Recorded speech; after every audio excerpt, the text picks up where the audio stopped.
more than 50% of all Fortune 500 companies, and take any successful company in the world. The vision of my company is that we want to give this powerful tool of innovation to every teacher. I use this method. I've been practicing it from past 1.5 years.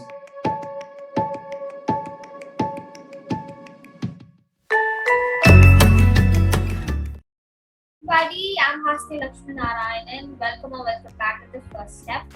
This is the First Step YouTube channel where I interview young achievers. I'm hasinilakshminarayanan, an 8th grader studying in Adityas from Chennai, India. I'm the founder of The First Step, a TED speaker, and also a freelance writer for the student. The First Step is being supported by the CIT, Chennai Institute of Technologies. And with that, without further delay, let's welcome our guest for today. We have Aditya Pachpande, who is a young innovator, an entrepreneur, also a social activist.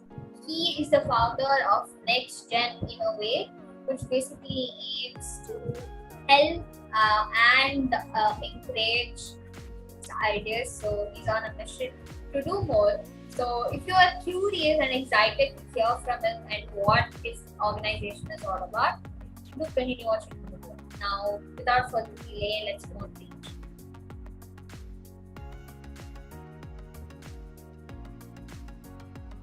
This is my very first question to you. What do you aim for being a young innovator and an entrepreneur? Well, I think as an innovator, I would aim for just solving problems, everyday problems, no matter how big or small, in whichever way I can. Amazing, and yeah, that's lovely to hear. So thanks for sharing. And now let's talk about your organization, the NextGen. So, what is being practiced in your organization, NextGen Innov8? How does it work? And tell us about how you started this initiative, why you wanted to start it, and yeah, that's. You can explain it right now, I believe, because I myself am curious about it, and I hope the audience are as well. So. Yes, so actually, it all started, I think it was in my previous school. My teachers, my peers, everyone used to tease me as a lecture man. Yeah, you know why? Just because I went beyond the syllabus.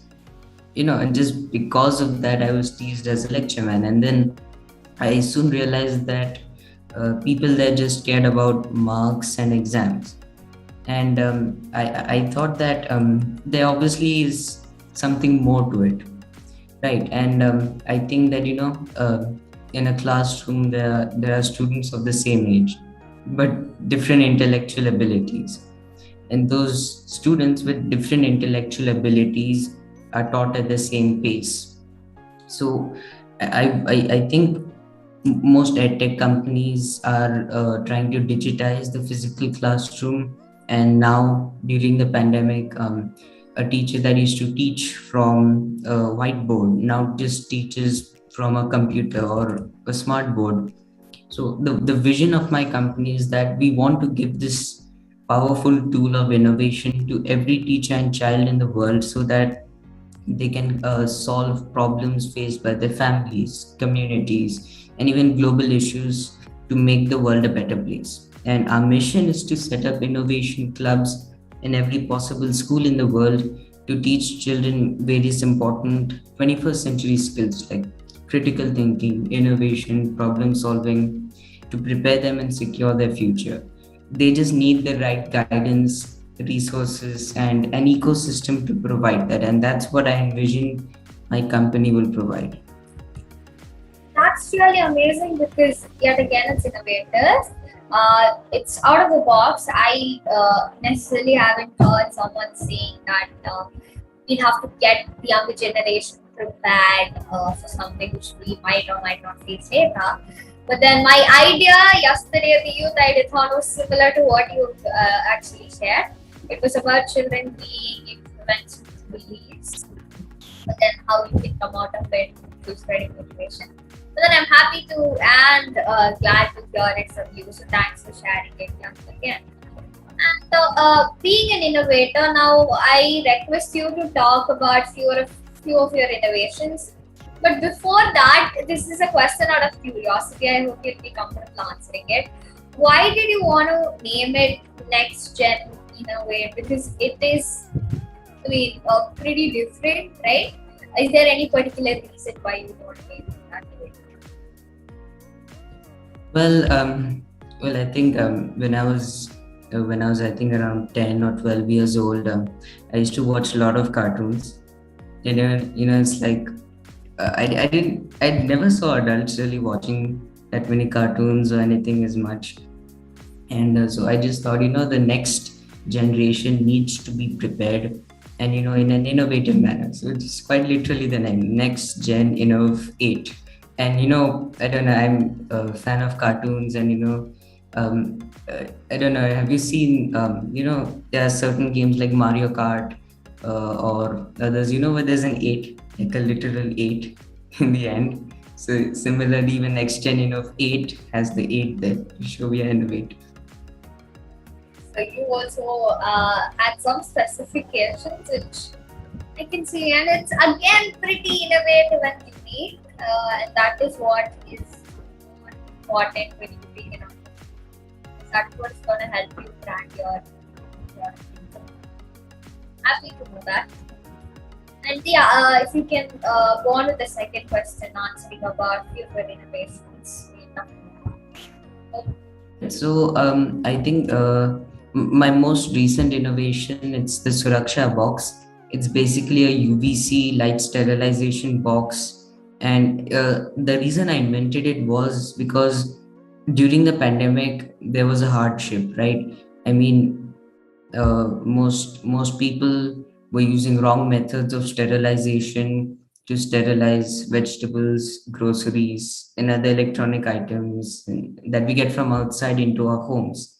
And because of these wrong methods and all, there's always misinformation, disinformation going on everywhere. It creates a lot of stress and anxiety, and because surface transmission is the major reason for, or major cause for, the spread of the virus, I invented the Suraksha Box. It's a UVC light sterilization box to sterilizes all kinds of items without using any sort of chemicals, to protect us from all kinds of viruses, bacteria, fungi, including COVID and all strains of COVID. It works on the principles of UVC light. We've received an MC&I patent published and is approved, recommended, and certified by CSIR, CMERI, ICMR approved lab of Government of India. And we look forward to distributing most of them to the underprivileged in the coming days. Amazing, and best of luck for that, because I have high hopes on that as well. And it's just wonderful that you were able to understand what are the problems which we are lacking on, and you're able to find out a solution for that. And yeah, keep doing more. That's what I wish for. And is there any other project or some other new innovation which you're currently working on? Well, this is more like a future plan, actually. So we are working on innovation clubs, and in these clubs, they'll be set up.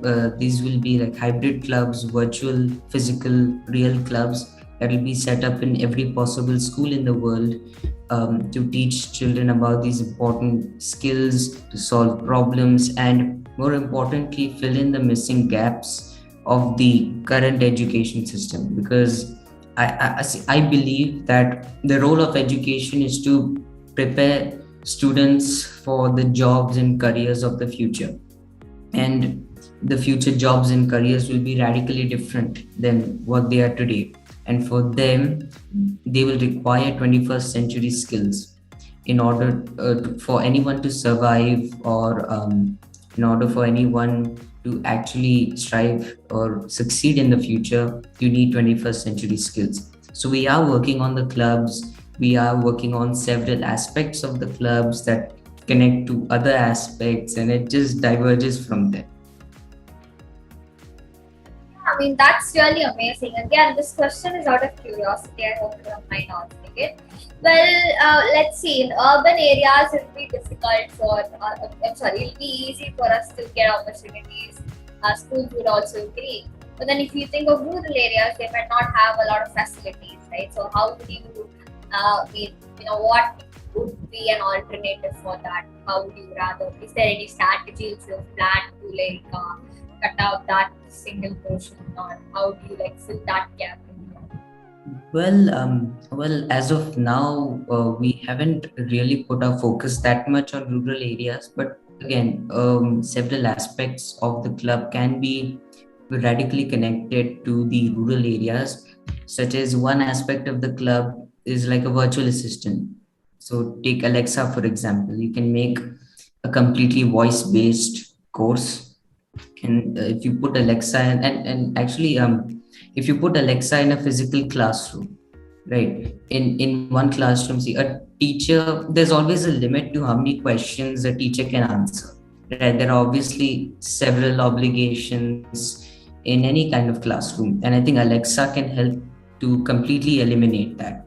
And you can have various voice-based courses, you can update content in those, and all you require is electricity and internet connection for that. So I think it's very easy as a first step to reach out to the rural areas using an Alexa device. But then I hope that they get to learn how to use it first of all, because we notice people who live in rural areas aren't much involved into any of technological stuff, or they aren't aware itself. So I'd be more than glad if you can bring out some of your initiatives into there, because people will be more benefited than people being in urban areas. And with that note, let's move to the next question. Now, this is a very common question, which I guess, how was the pandemic useful for you to develop your initiative? If it wasn't for the pandemic, I wouldn't have registered my company in the first place. That's how important it is for me, because I think see, more than 50% of all Fortune 500 companies, and take any successful company in the world, they all started during a time of crisis. And so similarly, even my company started in 2020 during a time of crisis. And if it weren't for surface transmission, I wouldn't have been inspired to make my own solution. And adversity is the mother of all innovations. And because of that, I was limited. And I mean, yes, there was a lockdown, right? I was limited to only the materials and supplies. When I got the idea of Suraksha Box, I was limited to only materials at home. I couldn't even get a basic tube at stores at that time. So I had to gather materials, basic materials like cardboard, glue, and actually get my hands dirty in order to innovate. And because there wasn't any tube available in stores, I sort of ripped out the UVC tube from the RO filter of our house from the terrace. So from that point on, we kept innovating, we kept improving the box, and now we are donating and distributing them. So I think the pandemic is very important to me, and it will certainly be remembered by me till my last breath. I mean, the pandemic also is very much important to me, because that's when I realized that I have so much time to do something productive which will benefit others. And I can see that it works the same with you and as well. And it's true, being the pandemic, nobody had many facilities to go out, get something into it. But it was the other way around for you. It's innovating something. For me, it's just that I had a laptop. I started doing it just for fun. But then it turned out to be my passion today, and it's my interest. So you never know how life works. So always be ready for it. And let's just use this opportunity to do it. Probably that's one good thing I can try. Now let's talk about you yourself. We talk about your company, your other interests, how it works and how it is with yourself. But let's talk about you and how you're apart from all of these entrepreneurship, what you are being seen in the media and other stuff. Like, what you generally do when you free? What are the hobbies and what you like doing in your general time? So that's the question. Well, I think one of I'm not really sure if this qualifies as a hobby, but I always try to learn something new, read anything, even though Hobby. yeah, I guess I'm not sure if it qualifies as a hobby, right? I'm just learning something new every day. Reading is my hobby. I like to read, and this one's more like a practice than a hobby. So I actually try to learn how to learn, on a weekly basis. I try to learn how to learn, or which is, in other words, sharpening your saw.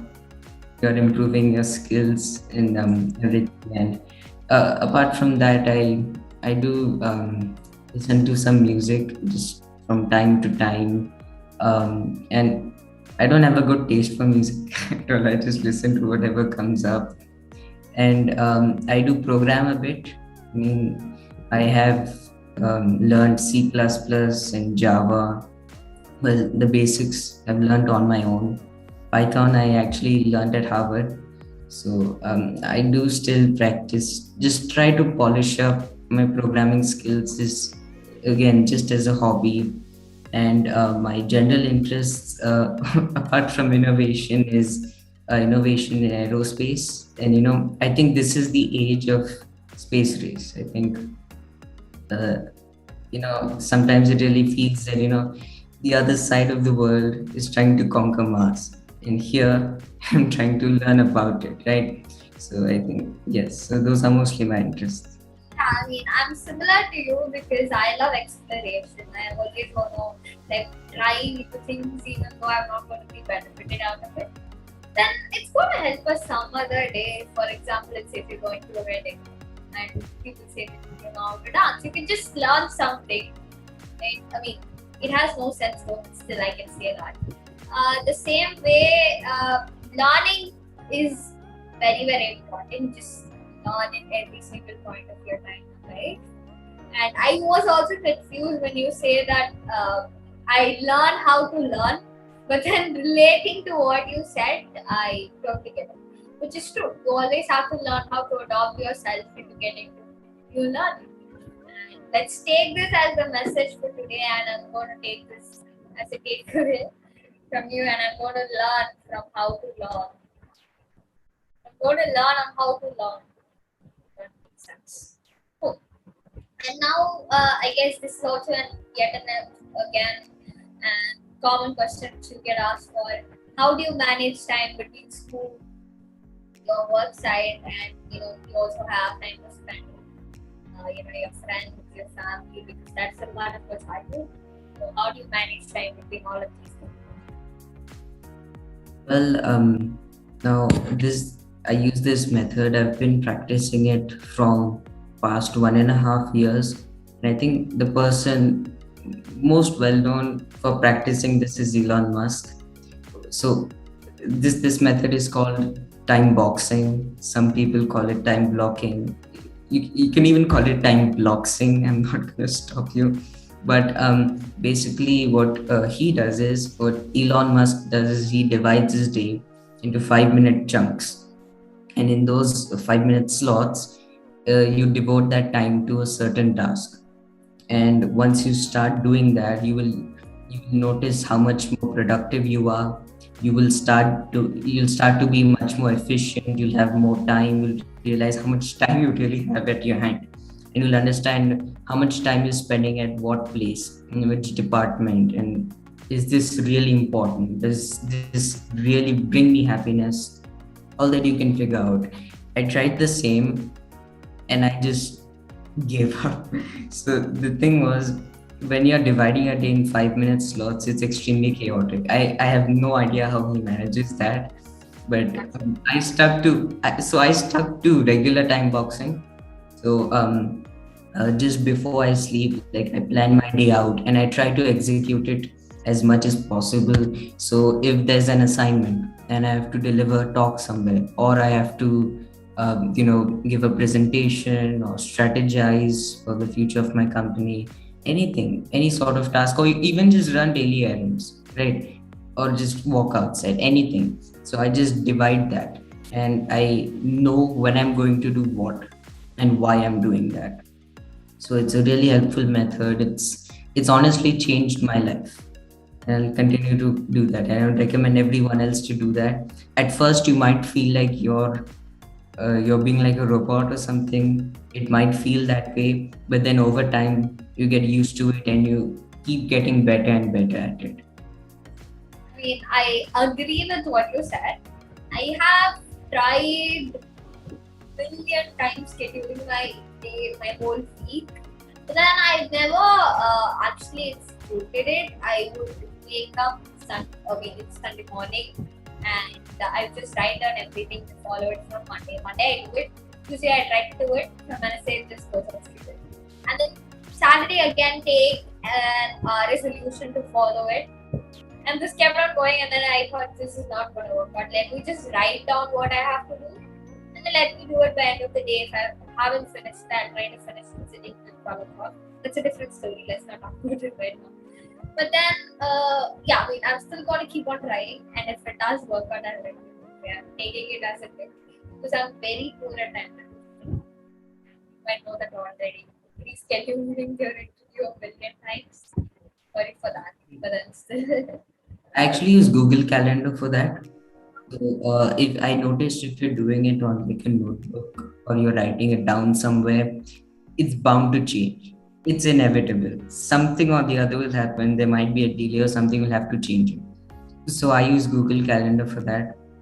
Very basic tool. It reminds you 5 minutes, 15 minutes. You can customize it in advance. It reminds you that this event is coming up, or take a break now, or get started on this right now. So it helps, and inch by inch, each one gets better at it. Probably I have to start doing it right now because really not good at management. But then, with that, again, let's take it as a message and I'll follow it probably. And this is my last question because we've been given a certain amount of time. So, if there is something you want to change in the society, what would that be? And what are your future plans? You can just share about that, and then we will point out.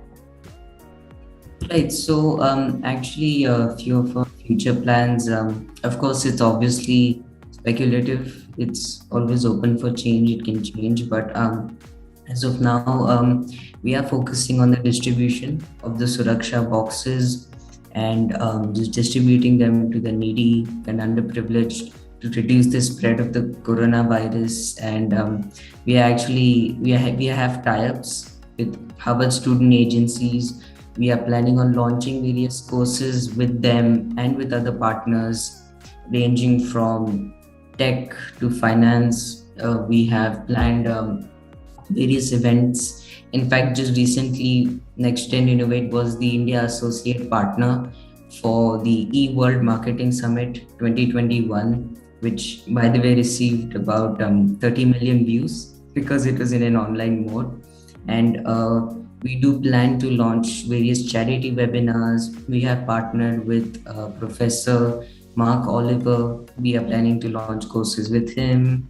We are also planning to launch a platform called Innovate Talks, so that anyone in the world, from any background, from any field, can come and share their experience in any category that they want with the rest of the world. We are continuing more masterclasses on various topics, and of course, the Innovation Club to build that community of students, teachers, corporates, alumni, other partners. We've also planned media coverages and, of course, future partnerships, right? And actually, coming to your second question, so if there's one thing I would change about society, it would be the way it looks at failure. Now, I'm sure we both have heard this 1,000 times. Failure is a stepping stone to success. I'm sure we've heard that 1,000 times. But unfortunately, Even though, with that being said, society still looks down at failure. It's always still looked down at failure. And there should be this concept, that fail quick and fail cheap, experiment. So I think, see, success takes a lot, right? And failure, and there's always a possibility of failure, no matter how good you are at something, because nothing is ever perfect. There's always a chance of failure. And because of that, uh, to ensure that the odds of success are higher, that's really inevitable, isn't it? So I would like, if I would like it if society would look up at failure rather than look down at failure, because again, it's radically important, right? And as we grow up, society influences us to sort of think differently. And I think that's why kids are more innovative than adults. Don't you think so? Because they don't have that fear of failure. So Just want to think about. Sorry, I'm interrupting. Okay. Yeah, cool. So yeah, that's one thing which I guess the youth is positively carrying on. As I always say, there are no failures, only feedback. Failure is something when you actually start learning about what you're doing, how you're supposed to do it, if you're doing it right or wrong. But then, I don't know, maybe the society has been influenced this way. When you're going to experiment something, if that doesn't work out, no, this isn't going to work out, let's give up, let's do another thing. Start it all over again with a new initiative. Let's just drop this down. Just don't do that. Maybe try experimenting how you can possibly do it, and that might really help. So, thank you again with that message. We are gonna sign off. Thank you so much for being here, Aditya, and accompanying me for today's interview. And I hope the viewers enjoyed watching it. If you did, please don't forget to like, share, and subscribe to the channel. And just click on, yeah, one request. You have yes. most Your channel has more subscribers than mine. So put a link to my channel's. Definitely. People watching, we'll link it down in the description, and you can go watch on Aditya and his channel and his organization videos. Probably if you can tell something about what they can expect from the. Well, our YouTube channel is, we haven't, honestly, we haven't posted much in a while, but we are posting updates about NextGen Innov8, more about my vision, and we are trying to support others and their ideas. We're always open. It's like a community, right? We are always open to everyone's ideas and their opinions. Yes, now people watching this, if you have any particular idea, feel free to contact Aditya Pachpande and please subscribe to his channel. That's a request. And also, the same way, don't forget to subscribe to my channel and follow both of us on our socials, both LinkedIn, Instagram, and YouTube, and follow our blog page. That's pretty much it for today. And comment down below on your favorite portion from the interview. See you guys. Bye bye. Thank you. Bye. Bye.